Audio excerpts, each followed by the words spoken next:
Okay, we're live. Hello guys, welcome to the coffee break. Once again, I'm here with my friend Tom. What's up, Tom? Hey guys, how's it going? It's been a while. Good to have you back here again. Been too long, too long. Yeah. Tell me about your adventures. Where have you been around the world? Well, first I've been in exam time as a student. Oh yeah. Yeah, You gotta be a doctor or some shit, right? Well, it was absolutely wonderful. Nothing like exams in the library, studying all day.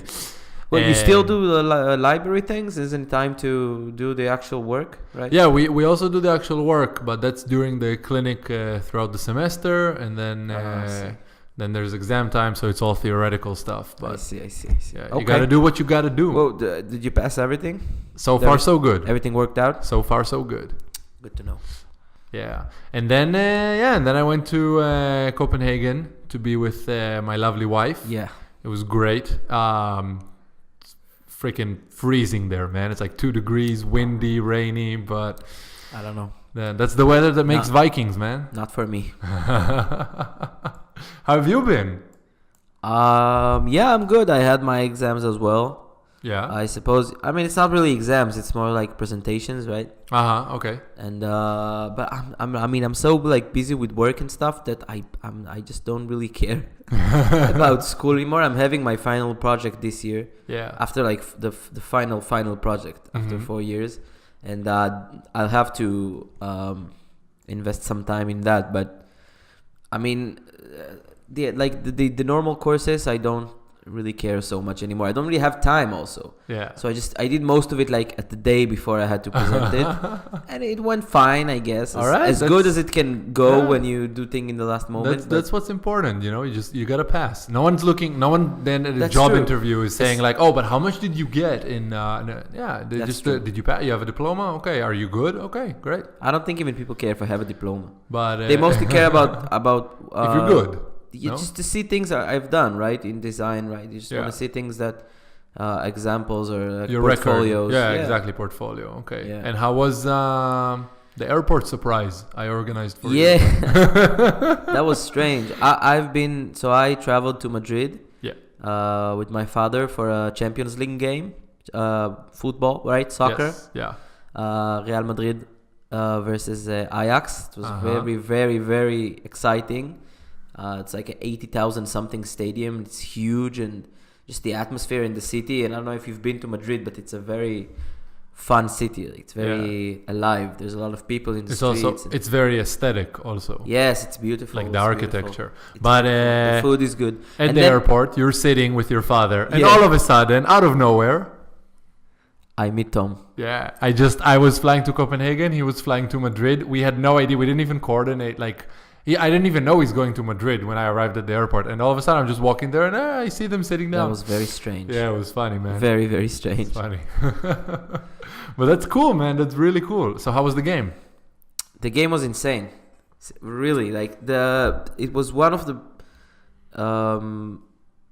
most exciting games because there was a lot of goals. There was like 5 goals for 1. I didn't know that. And it was a completely unexpected score. So everyone thought Real Madrid is going to win because it's their home stadium and they're like the better team and they won. So it's like it's two games, and then the score in the 2 games will count. So if it's 1 game away, 1 game at home, and then the score So let's say if it was Ajax, it's a Dutch team from Amsterdam. So 1 game was in Amsterdam, and that was the second game in Madrid. And everyone thought Real Madrid won the first game in Amsterdam. Yeah. So everyone thought it's done, right? All they have to do is tie or 1-0 or something simple. And then they lost 4-1. Wow, that's embarrassing. And their home court. Yeah, their home court. It's a full stadium, 80,000 something people. Wow. Some of them were Dutch, but most of them are Spanish, obviously. I had an old guy sit next to me, and he was so he didn't say anything during the game. It was he just didn't say anything. Yeah. And then after the 4th goal or something, he just stood up and he said "Hijo de puta," and he left.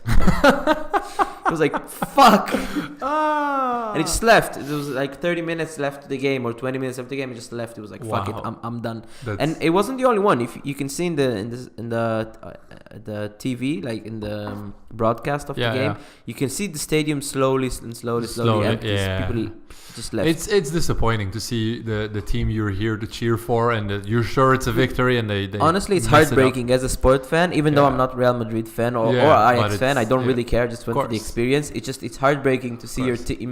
Yeah. Because I know how it is, right? As a Mhm. sports fan. Yeah, but I bet the Dutch went crazy. Yes, it was insane. Yeah, They are very nice people, the Dutch, and we had a good time with them. So we were walking around the city that day and the night after. Yeah. We were bars near the stadium and stuff, and we met a lot of Dutch people, and they're very nice and very Yeah, super friendly.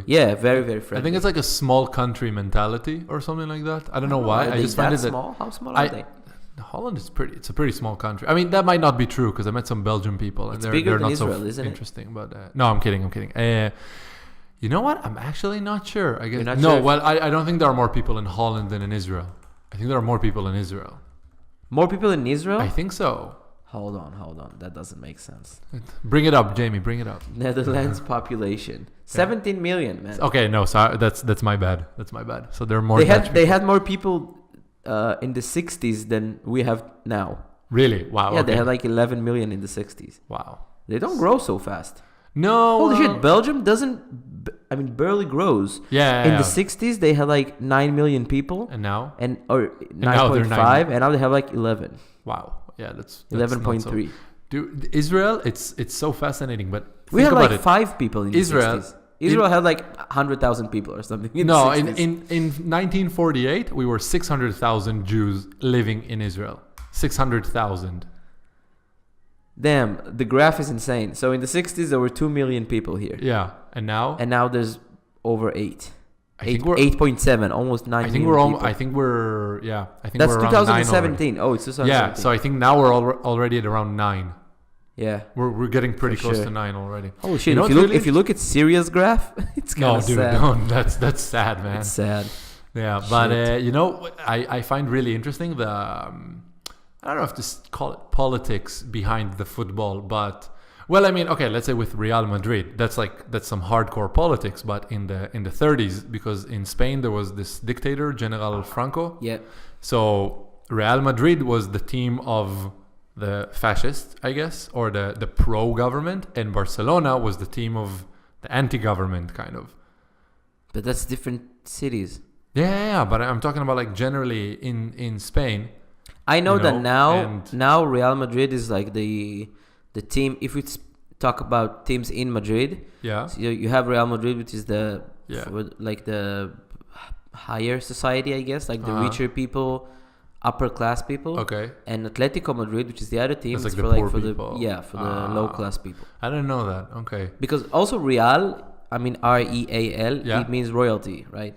Ah, all right. That's why they have a crown. Real, Reina, Reign, for example. Reign is like Reina is king, Okay. or queen in Spanish. Okay, Queen. I didn't know that. Yeah. Or Oh, princess or something. And It's how- all from Latin. Yeah. All right. Nice. And the Dutch fans, were they like waving Israeli flags and Oh, stuff? yeah, we had a funny story. I didn't know that. I had no idea. We were walking like on the main square in Madrid the same day of the game. Yeah. We had like a tour or something, and we saw a bunch of Dutch fans drinking beers and just cheering and singing songs and stuff. And well, I saw one guy. He was like sitting on another guy's shoulders, and he had an Israeli flag. Really? And at first I thought that like he's like me or my father, like he came from Israel for the game. For the game. And he's just like hanging with the Dutch fans or Yeah. something for some reason. But he didn't look Israeli at all. At all. At all. And he was speaking Dutch, and then it was very strange. And then I saw another guy with like a Star of David chain. Really? That's And so that was funny. like, what the? And What's he wasn't going on? Israeli at all. And he had like a huge chain. Like no Israeli would walk with a chain Yeah, like yeah, that. yeah. It was very strange. And then I told my father, like, what the fuck is this? Why do they have... those are obviously Dutch people. And he said that there's a connection between Ajax, the team Ajax from Amsterdam, Yeah. and Jews or Jewish people. Yeah. When And I was in... I had no idea. Hold on. I had no idea. And I read about it. So I read about it. Okay. I thought, let's see what this is about. Yeah. And apparently, because Amsterdam had one of maybe the biggest even Jewish community in Europe before the Holocaust. So Amsterdam early 19th or early 20th century had like something like 80,000 Jews in Amsterdam, which is a lot. It's more than Israel. Okay? And so the founders of the team, and a lot of the fans and the players of the team in the early stages were Jews. So they get like this sort of a connection to Jewish people, and then it sort of disappeared through the years. And after the Holocaust, not many Jews left in Holland and stuff, so it kind of disappeared. And then I read it's in the 70s or something like that, 70s or 80s, fans of the opposite teams started singing like, well, you can say anti-Semite. They're not anti-Semites. They just like want to piss off the other teams. Yeah, so they kind of sing anti-Semite Jews songs. Yeah.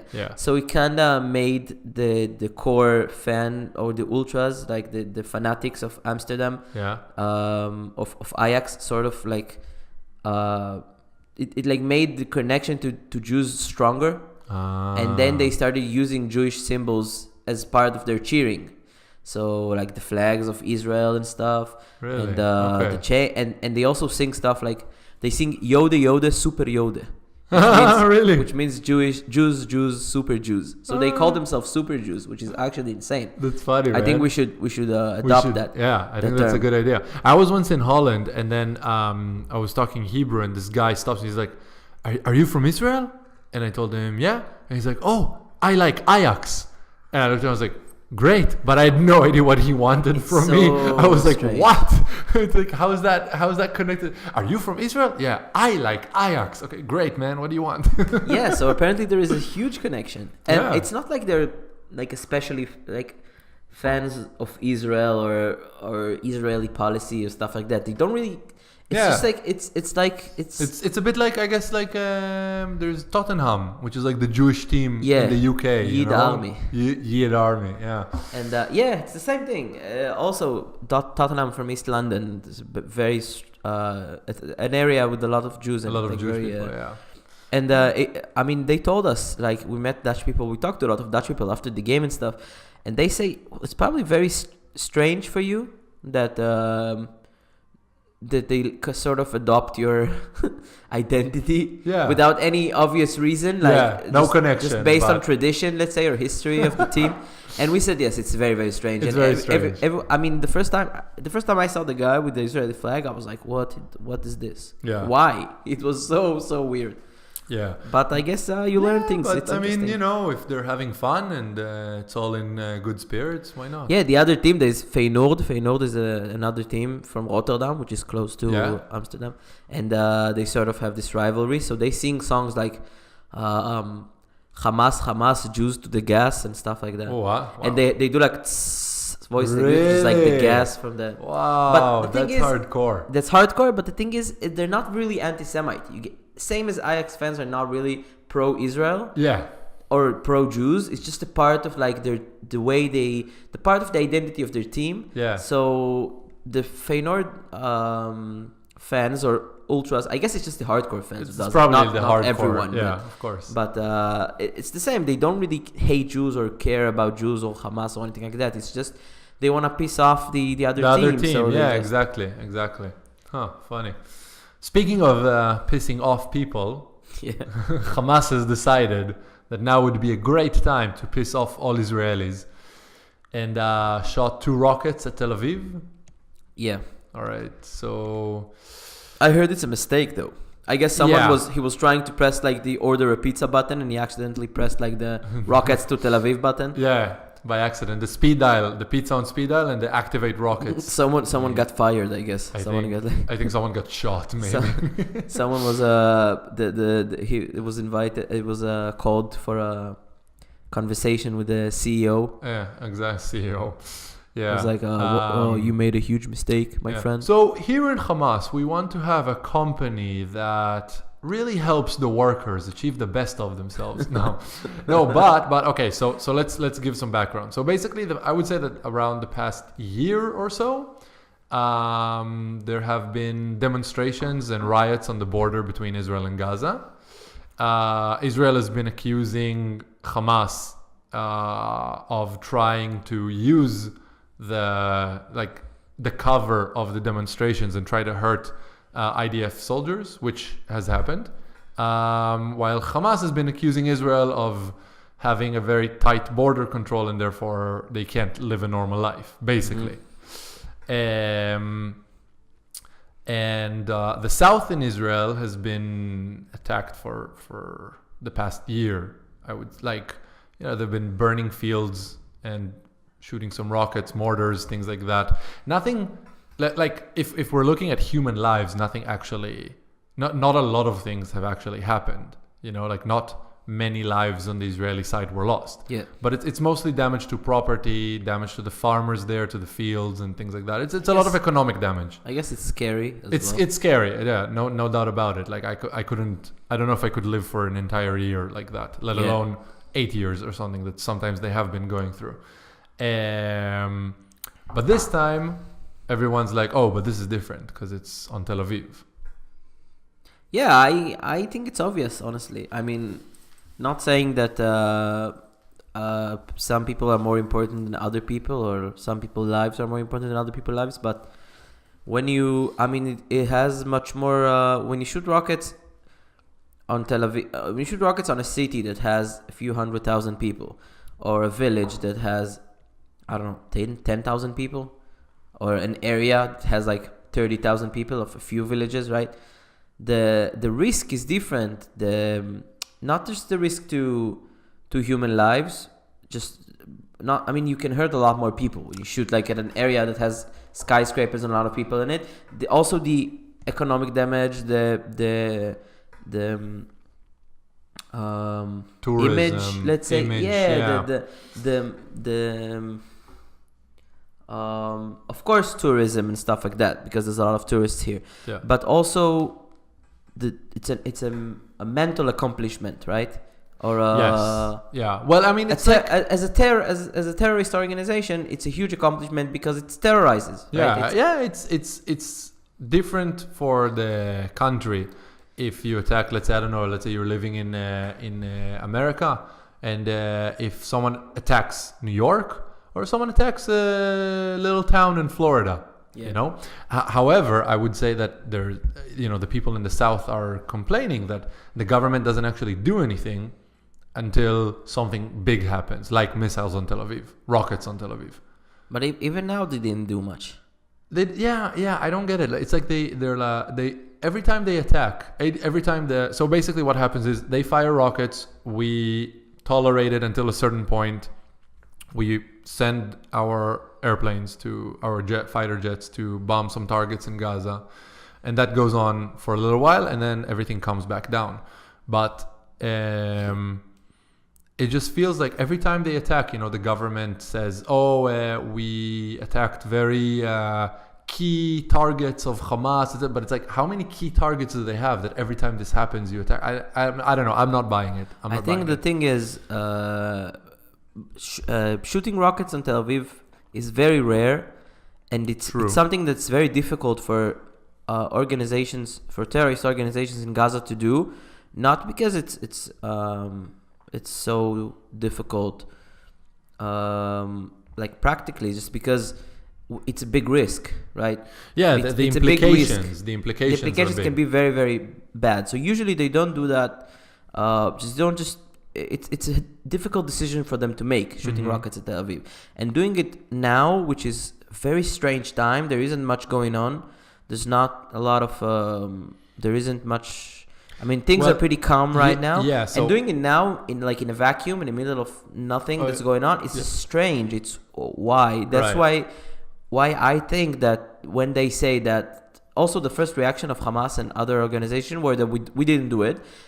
And then our army said that it was Hamas that shot it, but probably a mistake. It was probably a mistake. They didn't mean to. And I believe that because it's very, very... Also because our army said so, and I think it's not like it's coming from their side and it's some sort of propaganda, which also can be a propaganda from our side, I guess. But why would we say it's a mistake? It's just strange. And also, why would you shoot it and then deny it? The whole point of terrorist organization is to acknowledge something they did, so people would know it with them, and that's the point of Yeah. So I'll tell you what I'm thinking. I mean, it's hold a on, theory. just to finish my thought that if it was a mistake, like they said, then I think that our reaction was probably justified. It was like we're not gonna start a whole thing now, which is very easy for us to do. We sort of have the excuse, right? Yeah. To start a big like conflict, or at least like a small like fighting round sequence thing. And I don't know. I just think that it's good that we didn't, because if it was a mistake, then just why? Just to prove what? Well, I'll tell you what. So there are demonstrations now. Last week it was, I think, or a few days ago, against the rising cost of living in Gaza. Yeah, it was the same day of the rockets, Right. by the way, which can also be something. And there were big demonstrations also. It wasn't actually. Well, it wasn't that huge. It was a few hundred people. All right. I mean, I saw some videos, and I would say that, as it appears at least, Hamas was pretty brutal in suppressing Yeah, them. I think they shot people. They shot people. They sent their police officers with bats, and they just beat up people to make them go home. Yeah. And what I think, in my opinion, I mean, I genuinely don't know, but in my opinion, is just it's a trick. You know, they're like, okay, let's fire 2 rockets at Tel Aviv. Yeah, You know, everybody what? will forget about, because it diverts the attention from the demonstrations against them back home. How it diverts it just makes things more complicated for them.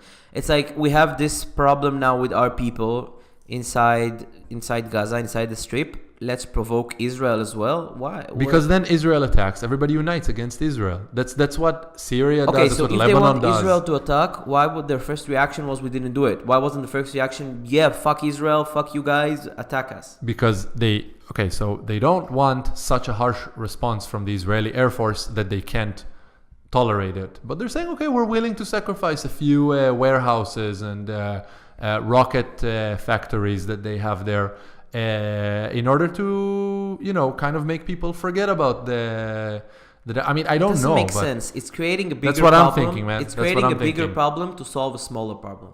It's creating a much bigger problem, which is Israeli attacks that can potentially just snowball into a whole war. And after the last war in 2014, they suffered a lot of losses, big losses. Yeah. So why risk that in order to suppress a few hundred of people that are rioting? It doesn't make sense. I think that they estimated that it's an action that they can pull off without getting a response that's too severe, nothing that they can't tolerate. And it's not the first time something like this has happened. Like we had Hezbollah in Lebanon, that they kidnapped soldiers in 2000, and Israel's response wasn't so big. Then they tried it again in 2006, and then that caused the second Lebanon war, that they kidnapped soldiers, Israeli soldiers, and the response was much bigger than they anticipated. But it's a very easy trick that a lot of dictators use whenever there's something wrong inside the country. But there's an enemy outside. I mean, I think, I don't know. I but understand what you're saying. I just don't see how it is a solution in this case. Because, again, okay, so you shoot rockets at Tel Aviv, which is pretty harsh. It's a pretty big thing to do. I mean, the only time it happened before, and it was just a few times, it was in the middle of a straight up war. And so they kind of used that tool, and even then they were careful about it. Yeah. It's not something that just happens because they feel like it. I mean, right? you might be right. Maybe also, it is a mistake. Also, it's like there's things. It's not like shooting a few rockets on the south or shooting at Tel Aviv. There's a few levels between it. There's a few other things that they can do that would be probably. That will still provoke us, but in a less harsh way, right? In a less like yes. That will provoke us, but we can tolerate it. Exactly. And shooting rockets at Tel Aviv, it's not. It's a pretty huge provocation. Yeah, you're right. But however, so basically, what happened was that our prime minister received a lot of criticism for it. On social media and in the news and things like that. There were some demands from Hamas. I'm not sure exactly what they were, but basically they wanted money. And now? Yeah, I think it was like a month ago or so that he agreed to transfer the money from unrelated Qatar. to the rockets. Unrelated to the rockets. But a lot of people are saying now. So basically, Qatar transferred $15 million to Gaza or something like that. I don't know if that's a one-time thing or a monthly thing. No, it happens like if you, I think a quarterly thing, like once every 3 months or 2 months. Yeah. They bring a guy with some money. Yeah. I think it's a total of $60 million. Yes. And then there's like $15 million each time or something like that. Every 3 months. And a lot of people were saying that, well, like, okay, you're alleviating their suffering right now because then they have money and they can pay their workers and fighters and terrorists and whatever and everybody who's on their welfare system. But what happens when they want more money? They're just going to shoot more rockets. So now, after what happened, I mean, at least from what I'm seeing, he receives a ton of criticism for that. Like on social media, they're tearing him apart. I don't see how it's related. Well, I mean, the money was to pay government workers. Yeah, but I'm saying just because it's not necessarily related doesn't mean that the population doesn't correlate the things. You know, they're saying, well, you transferred money, now they shoot rockets again. What was the point? You know? Yeah, but what do they think that's gonna happen? They're just gonna stop shooting rockets? Well, citizens in Gaza, they have to eat regardless of if Hamas shoots rocket or not, right? They just have to eat. Yeah, but it's not that they don't have see food. How it's I think they have food. I'm not much. Mm-hmm. They can't buy food. Yeah, I think that's the main problem. I think that a lot of the if they don't get money and it's pretty expensive to live there as well because there's not much food, right? Right. So they don't have money to buy. I don't see how getting money to the civilians there or citizens there. Sure, some of that money goes to Hamas, but they're gonna get rockets. They don't need money for rockets. They're getting the rockets from Iran and from Hezbollah and from other places. And they make it themselves. But what I'm saying is that the population in Israel sees that, like these two things, transferring money to Hamas and the rockets fired at Tel Aviv, as regardless if they're connected or not, a lot of people are connecting the two things. It doesn't necessarily matter what is the truth. It matters how the reality is being perceived by the population. Maybe. I guess you're more in social, talking to people on social media than I am about politics, so you know what the public thinks. I mean, also I'm biased because I'm not voting for Netanyahu. So I am biased after all. No one's voting for Netanyahu. No, some people. A lot of people. But just in general, I think that our reaction was good and justified in that case, because if it's a mistake, then you don't want to turn this into something that's going to snowball into a war. And if it's not a mistake, if let's say it's, well, I heard another thing that makes sense, that maybe Iran or let's say organizations that are led by Iran did that to so Israel would focus more of their military attention in Gaza. The west, in the southern border in Gaza, than in the northern border with Syria, where Iran is now, where we act against Iran. They're trying to build bases there now in Syria. That makes sense. That makes a lot of sense. And if we and that even that's even a better reason not to snowball this into a war, because then you're just playing into Iran's hands, right? Just like that's true. And I also think that our army, they have the intelligence to know what caused it. Probably, they have they would know, even if Hamas did that in order to start something big to divert the attention from the riots there, or to stop the riots there.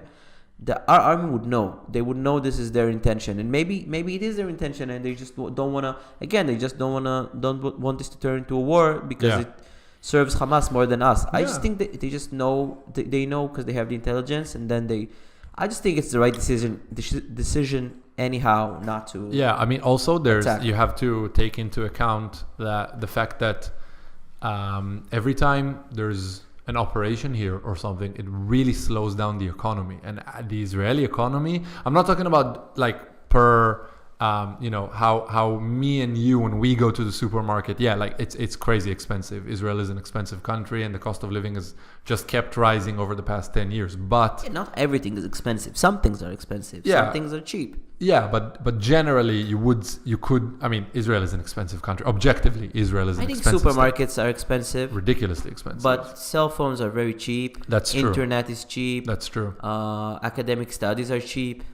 Yeah, but that's subsidized by the government. It's not actually cheap. It's cheap. Yeah, it's cheap for you, but you pay for it with your taxes. So it's not actually cheap. Like the taxes are not low in Israel compared to other states.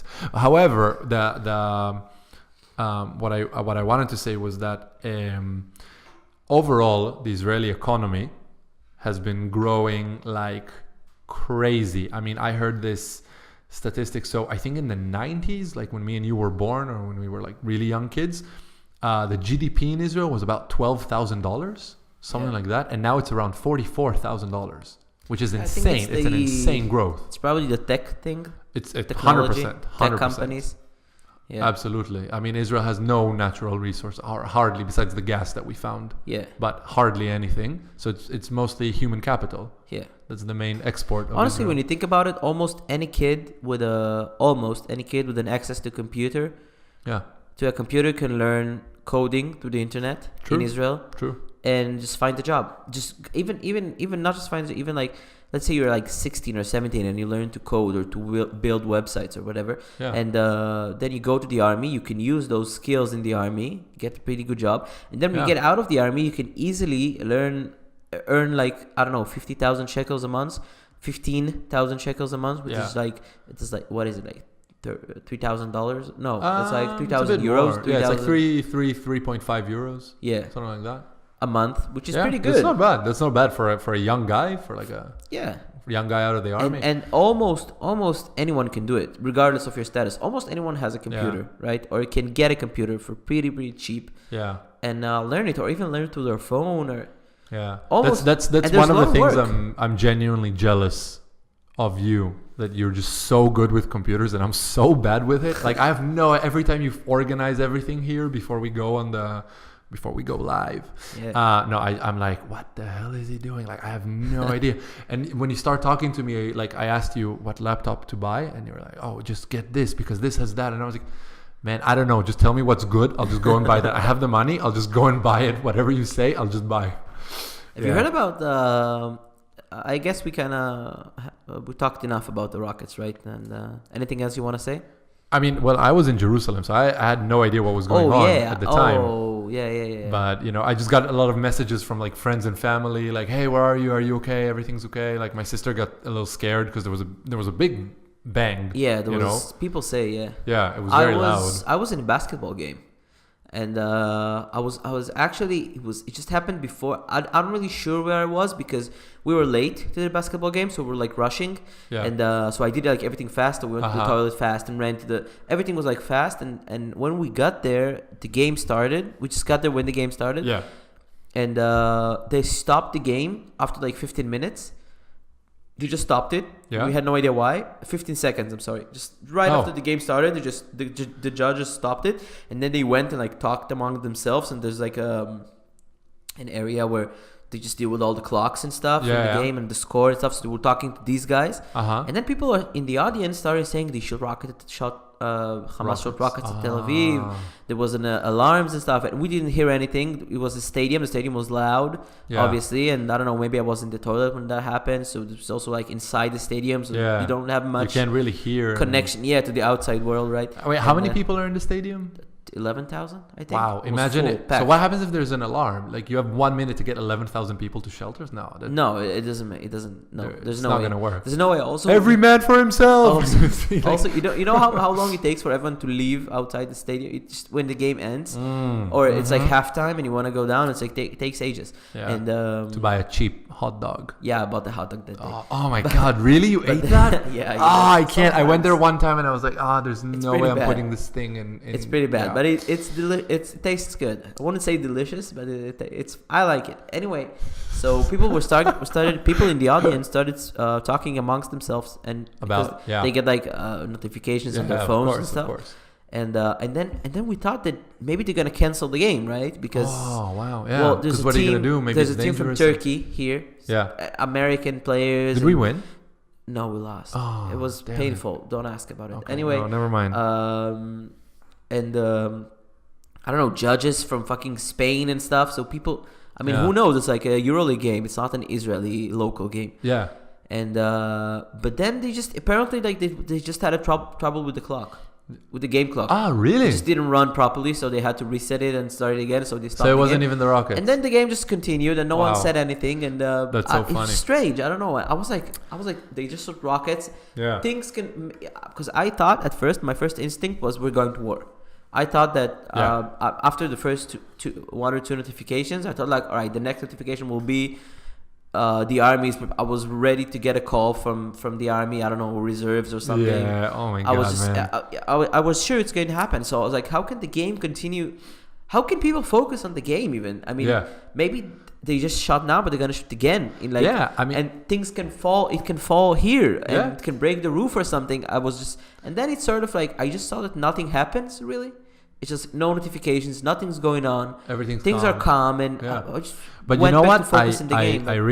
I saw some interviews in the news with people that were like hanging out in Tel Aviv at the time, and some tourists even and stuff, and they were all saying, no, I mean, you know, at first, even the tourists, they were saying like at first we kind of panicked. We're like, okay, there's a siren, like what the hell's going on? And then everyone around us were like, no, it's fine, and they just went and got their beer back and just kept drinking, having fun, going out, partying, whatever, having their cup of coffee. That's what I'm saying. It's strange because but you know it was such in a vacuum, right? It was like out of nowhere, happened, gone, nothing. Yeah, but you know what? This is something that I love about Israel. That even in times where things are hard, like we just keep doing our thing. I really like that. I really like that, man. Really like that. All right. We were talking before about kids learning to code, right? Yeah. So I was wondering if you heard about the hashtag learn to code. No. Did you hear about it? No. It's like a hashtag on Twitter, I think. Okay. And it's basically it's sort of like a troll hashtag. Okay. But some people probably take it seriously. It's you know how like truck drivers and all sort of like jobs are gonna disappear. Yeah, right? yeah. Like so bus drivers, truck drivers, yeah. all these like factory works that machines can do now. Yeah, so the answer to those truck drivers is like hashtag learn to code. So it's like, what's the problem? Just learn to code. But obviously like a guy in his 50s that drove a truck his entire life can't really just learn to code. Of course. But it's like a sort of like a troll hashtag. Yeah. Again, some people probably took it seriously, but then Twitter started banning people that uses it because it's like I don't know. What do you think about it though? What do you think about that? I mean, it's actually possible that I don't know, in 5 years or something like that, there's going to be this new technology, and we won't actually need bus drivers. You know? Yeah, but well, sure. Yeah, I mean now you can bank online, right? You don't need as much bank tellers anymore. It's true. But you do need other people to build the apps for people to use, right? Yeah, but so it's probably not gonna be. Wait, it's not gonna be the same guys that worked in the bank are just gonna go and build the apps now. Some people probably lost their job in the process.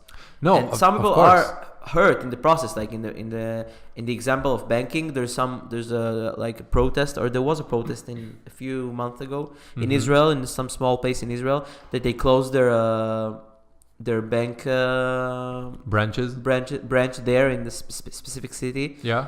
And old people, it's actually a lot of old people there.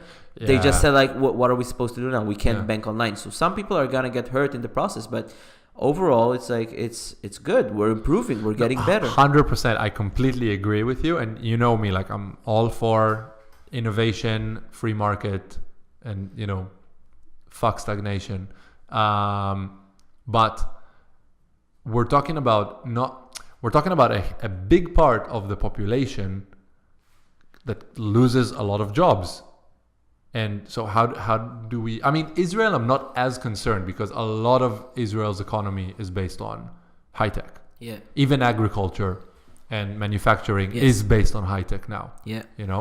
But in a lot of places in the world, it's like there's a big part of the population working in factories, working as... A lot of men are working as truck drivers and bus drivers. But it's not any different from everything that happened so far in history, right?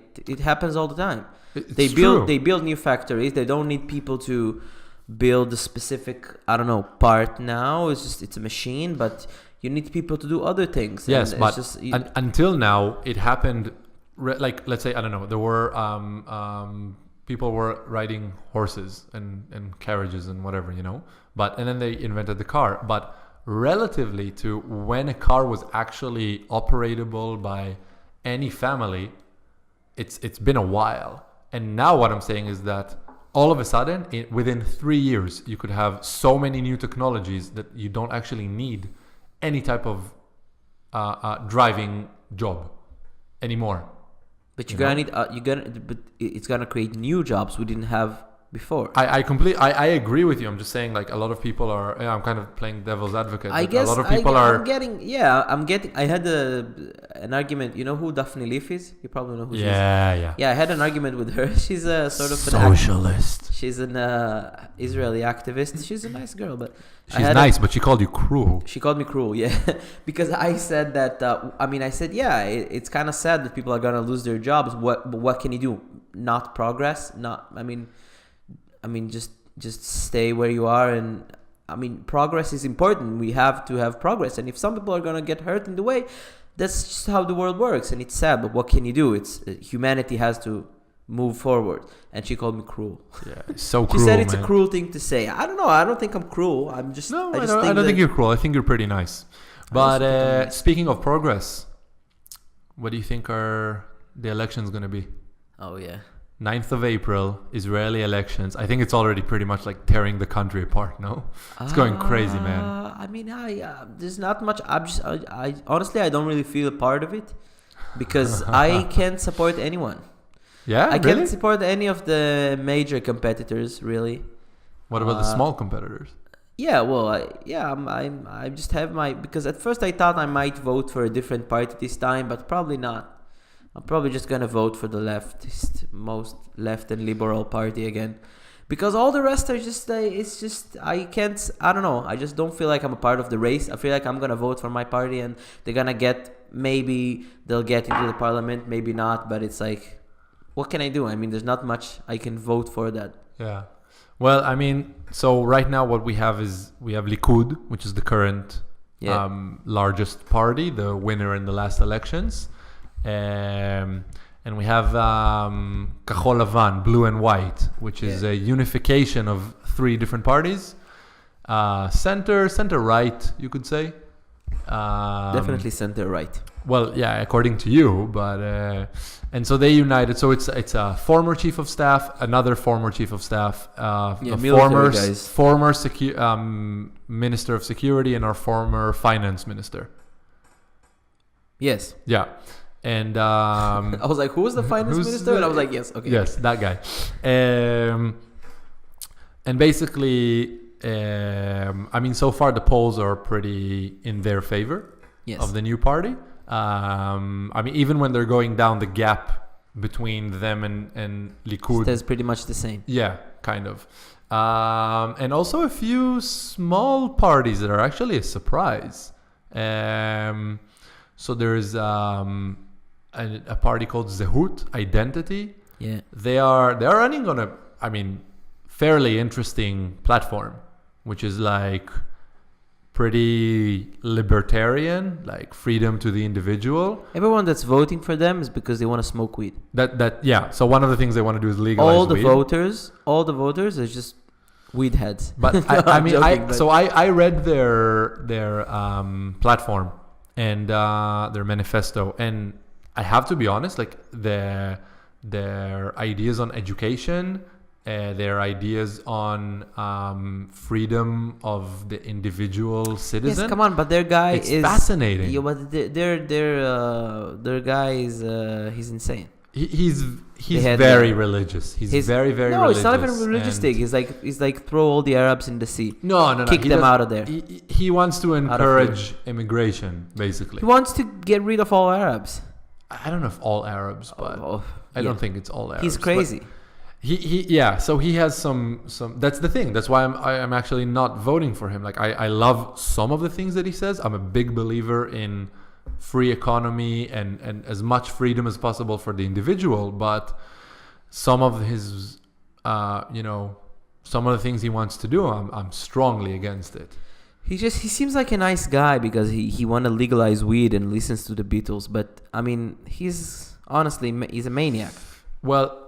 There are. I mean, my focus is on a few other maniacs that are joining. I mean, these guys, in my opinion, they're hardcore. These guys are crazy. Yeah, tell the people what you. So basically, there are a few right-wing parties in Israel that are more conservative and more religious. They're extremely racist. And that's the correct term. And our current prime minister worked very hard to get them all to unite and form one big right-wing conservative party.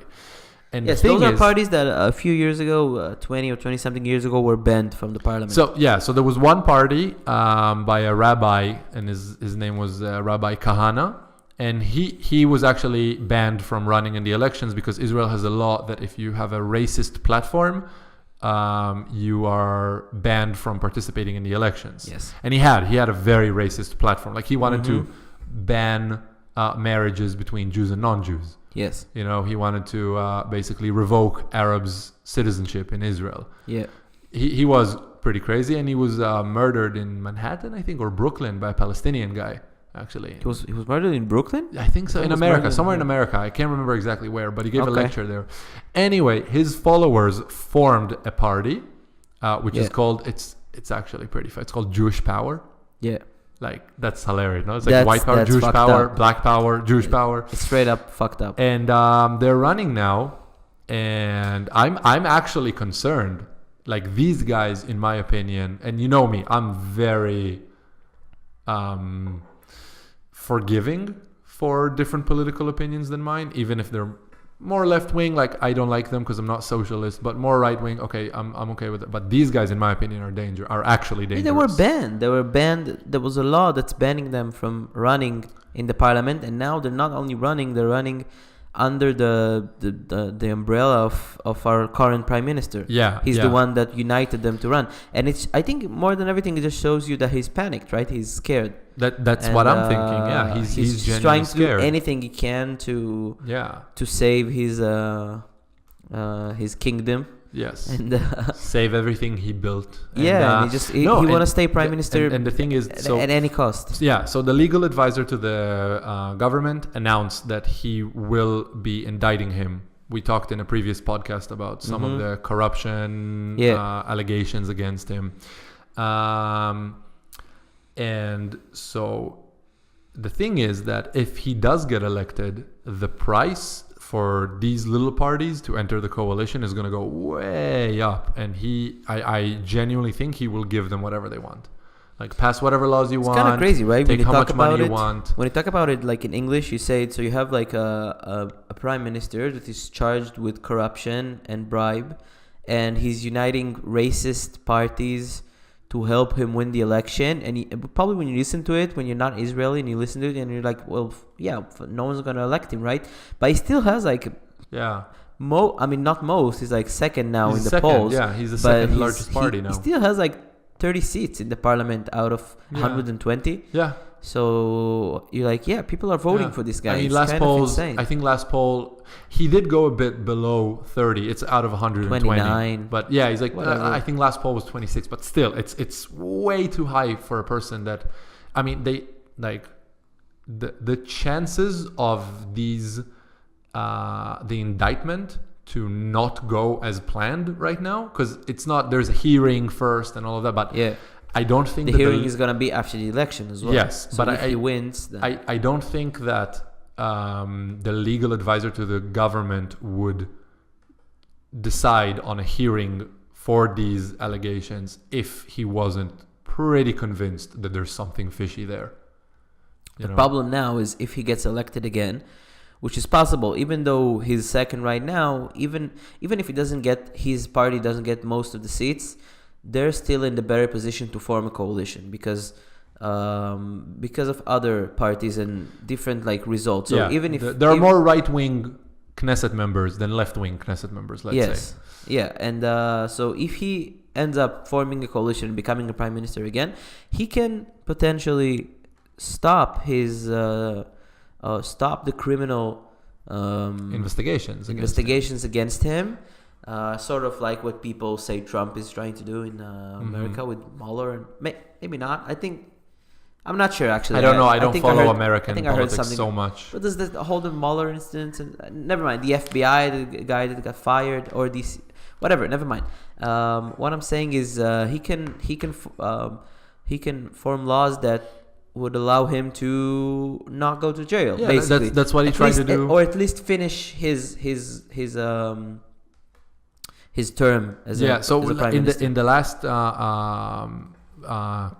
last Knesset, he tried to pass a law that a prime minister who is currently in term cannot be investigated for certain crimes. Yes. Like bribery. Yeah. The problem is that in Israel, there is no limitation on how many times you can become prime minister. Yes. So technically, he could be prime minister for the rest of his life and you couldn't investigate him, which is, I find insane. Yeah. That's why, I'm voting for Kahol Lavan, for blue and white. He's like 70. It's not even that insane. If he dies, it's like 80 something, which is just normal. It's just like this time, it's 4 years, and then another time he's already 88. Yeah. Right? I mean, they already he's like 71 that now. So is that not 88, 78, of course, 79 even, or even 80 if it's now 71. But he's almost 80 if he finishes another 2 terms as a prime minister. Yeah. And it's not that crazy that this guy is going to die a prime minister and is never going to be accused for his crimes. If they happen, right? It's all allegedly. But they seem to have like the evidence for it because they're accusing him and stuff. So. Yeah, and I think so. The other the newly formed party, they already announced that they want to limit the terms of the prime minister, and they already announced that I don't see how. It's just crazy to me that there is no limitation now. Yeah. It's just something that should have happened like in the 60s or something. Yeah, something like that. I mean, it's true. Power corrupts. And I don't think that Netanyahu is an evil guy. I just think that no one is evil. I think he did a lot of good things for Israel. I just think that overall a lot of Israelis are feeling that he's done. It's enough. Enough is enough. But he's doing more bad than more harm than good. The plan, you said it will be hard for the new party to form a coalition, even if they get the largest number.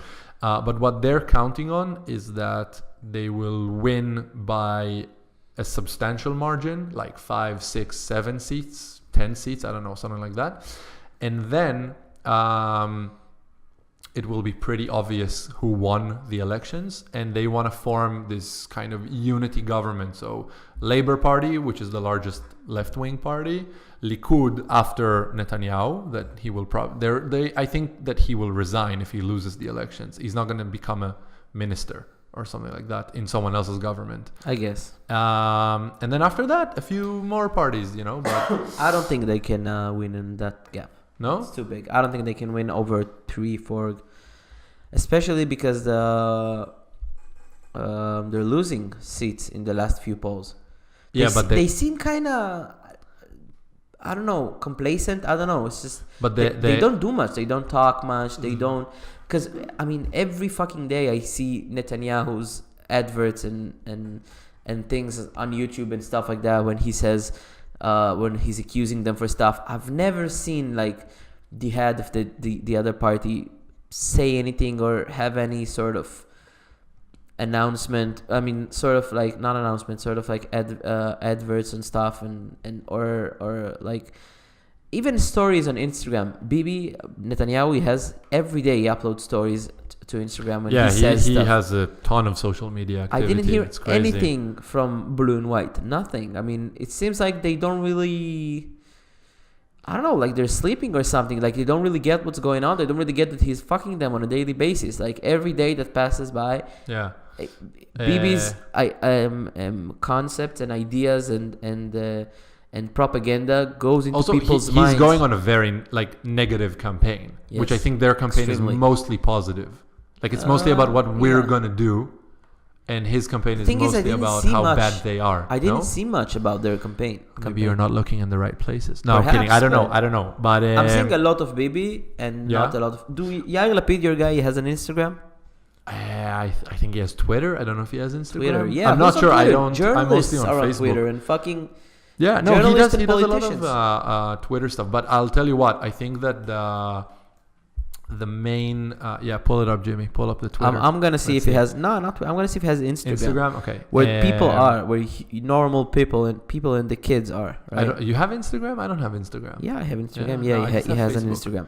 Instagram. 49K, almost 50,000 followers. Okay. Fucking Bibi. No, yeah, but he's the prime minister for 10 years already. Like everybody's following him. He probably has like millions. He's active. He probably has millions. Doesn't have millions. He No, has like also 500,000. don't forget that the budget of the Likud is much larger. Yeah, but you don't need budgets to No, to upload Instagram stories. No, but you need people who are Bibi working has in these things. 561K. Yeah, of course. He's following 3 people. Who is he following? The IDF. He doesn't follow Trump. Oh my God, Bibi doesn't follow Trump on Instagram. Oh my God. That's sad. That could be man. the next political crisis That's between sad. Israel and the U.S. Yeah, but I mean, we'll see. It's the thing in Israel is that elections are constant, like they're changing on a daily basis. We had the thing about so yeah, the other party, they're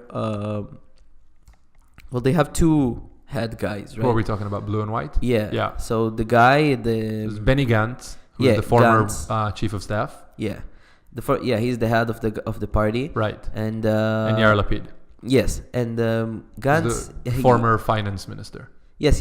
And Gantz, there was a story recently in the last few days that Iran broke into his cell phone device. Hacked his cell phone. Yeah. So the Israeli security service, basically the Israeli FBI, they said that his phone got hacked by Iran and that they can potentially they stole stuff from there that can potentially hurt state security or something like that, and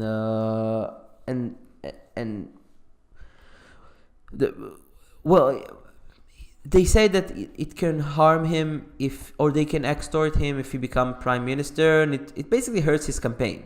Yeah, but he said that it's already a few months ago that they told him about this, and they all agreed that there was no compromise because his phone, that cell phone, it's his cell phone as a citizen, as a private person, not something he used as a chief of staff or anything like that.